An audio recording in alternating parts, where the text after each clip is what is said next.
નમસ્કાર મિત્રો, ડિગ્રી એન્જિનિયરિંગનો બીજો રાઉન્ડ જે આવતીકાલે ડિક્લેર થવાનો હતો એના બદલે અત્યારે એસસીપીસીએ ડિક્લેર કરી દીધો છે. સરકારની જે 11,000 આશરે સીટો હતી એમાંથી 11,000 જેવી સીટો બધી ભરાઈ ગઈ છે. કુલ 61,000 સીટો હતી, એમાંથી 30,000 સીટો ભરાણી છે, 31,000 સીટો ખાલી રહી છે. એસએફઆઈની 48,000 સીટો હતી, એમાંથી 31,000 સીટો ખાલી રહી છે અને 17,000 જેવી સીટો ભરાણી છે. સરકારની એલડી જેવી કોલેજો છે કે જેની અંદર પહેલા રાઉન્ડ કરતાં બીજા રાઉન્ડમાં ઘણી બ્રાન્ચમાં એડમિશન દર વર્ષે નીચું જવું જોઈએ, એના બદલે આ વર્ષે થોડું ઉપર ગયું છે.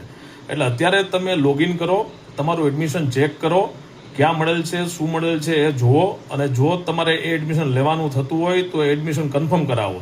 તમને પ્રથમ રાઉન્ડમાં મળેલ એડમિશનમાં તમે ફી ભરેલી હશે તો બીજા રાઉન્ડમાં ફી ભરવાની જરૂરિયાત નથી. એ ફી ઓટોમેટિકલી નવા એડમિશનમાં ટ્રાન્સફર થશે.